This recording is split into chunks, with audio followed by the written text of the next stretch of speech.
Saat seorang gadis sedang berjalan, seorang pria berkata padanya, "Jika kamu tidak tidur bersama saya, dunia akan hancur." Gadis itu memalingkan kepalanya.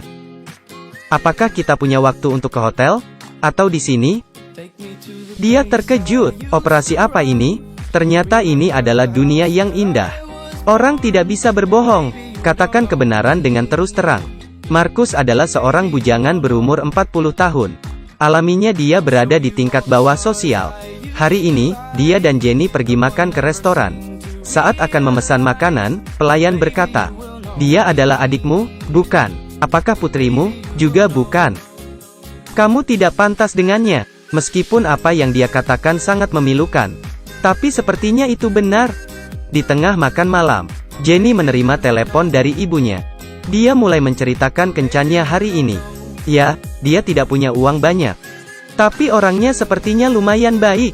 Hanya hidungnya lucu. Tampak seperti katak hanya dengan melihat wajahnya. Mark malu. Hanya bisa minum melepaskan kecewanya.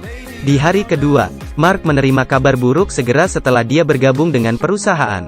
Dia dipecat oleh bosnya. Alasannya, naskah yang dia tulis belakangan ini terlalu buruk. Sejarah abad ke-14 sangat tidak menarik. Tapi dia segera menerima kabar buruk berikutnya. Email dari Jenny. Dia hanya menyukai karir dan perusahaannya. "Saya tidak suka denganmu. Mereka sama sekali tidak cocok. Ini bagus sekali. Cinta dan karir sudah berakhir." Yang paling berlebihan adalah, pemilik rumah datang, mendesaknya untuk membayar sewa keesokan harinya. Hanya ada 300 yuan di rekening Mark. Harga sewa kamar 800 yuan. Tidak ada cara lain. Dia harus pergi ke bank untuk menarik uang sebelum memiliki rencana. Saat ini, sistem bank tidak berfungsi. Untung saja teller bilang dia bisa menarik uang dulu, kemudian memasukkan ke sistem di lain waktu. Pada saat ini, otak Mark berpikir keras. Dia berbohong kebohongan pertama dalam hidupnya. "Saya memiliki 800 yuan di akun saya." Dan teller percaya. Memberinya uang tunai secara langsung 800 yuan. Mark tampak kaget. Apakah ada yang salah dengannya? Dia berpikir sejenak. Lagi pula itu bukan hal yang buruk. Dia mengetuk pintu pemilik rumah.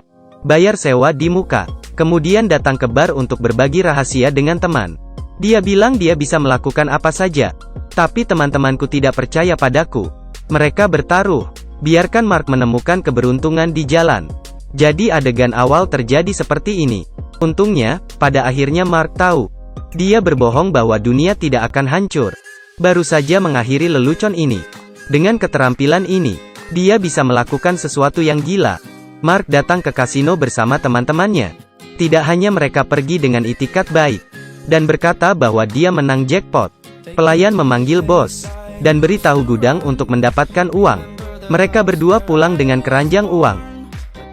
Selain berbohong untuk mendapatkan uang, Mark melakukan kebaikan untuk membantu orang lain. Misalnya berkata kepada tetangga yang ingin menyendiri, "Meskipun tubuhmu tidak bagus, tapi kamu akan bahagia di masa depan." Contohnya bertemu dengan pasangan yang sedang bermasalah. Memberitahu mereka untuk saling mencintai. Perasaan ini sangat membanggakan. Dia menulis naskah depan pikiran yang bahagia. "Saya melihat bos mengambil gambar. Tidak hanya kembali ke perusahaan. Dia dipromosikan dan disukai rekan kerjanya." Pada waktu yang sama, Jenny pun kembali bersamanya. Mark mengira dia bisa tampil lebih tampan kali ini. Namun gagal lagi karena hidungnya. Telepon dari rumah sakit. Beritahu kalau ibunya kambuh dan ada di rumah sakit. Dia bergegas ke rumah sakit. Melihat ibunya terbaring di rumah sakit, dia sedih. Ternyata ibunya takut kalau Mark sendiri. Mark berkata kepada ibunya, "Kau bisa datang berlibur ke dunia pada akhir minggu. Pergi ke tempat kau suka. Tempat di mana kau cintai, orang yang kamu cintai, semua ada di sana. Kau bisa kembali ke masa mudamu. Lari dan menari seperti sebelumnya." Dengan tenang meninggal. Tapi segera masalah datang. Banyak wartawan di bawah rumahnya. Mereka ingin menanyakan situasi di masa depan. Bermain dengan perusahaan besar. Tidak ada pilihan lain. Mark hanya bisa gigit jari dan mengatakan ini. Orang-orang mempercayai kata-katanya. Dia mendapat ketenaran dan kekayaan. Tapi meski begitu, Jenny tetap tidak bisa menerima penampilannya. Dia lebih suka berkencan dengan pria lain. Untuk memastikan gen yang sempurna untuk generasi lainnya. Tapi dia segera menyadari, pria tampan sama sekali tidak menyukainya. Hanya jatuh cinta dengan penampilannya. Mark tertekan karena Jenny. Dia hanya berbaring setiap hari dan tidak mandi. Janggut dan rambutnya panjang. Saat Jenny kembali, dia memberikan undangan pernikahannya. Bagaimana ini bisa terjadi? Mark kembali bersemangat. Dia menjaga dirinya sendiri. Datang ke perkawinan untuk mengganggu. Jenny menunggu jawaban. Hanya Mark yang berbicara. Tapi tidak ada jawaban. Mark tidak ingin berbohong dalam pernikahan. Dan pilihan Jenny. Saya ingin anak dengan wajah dan hidung sepertimu.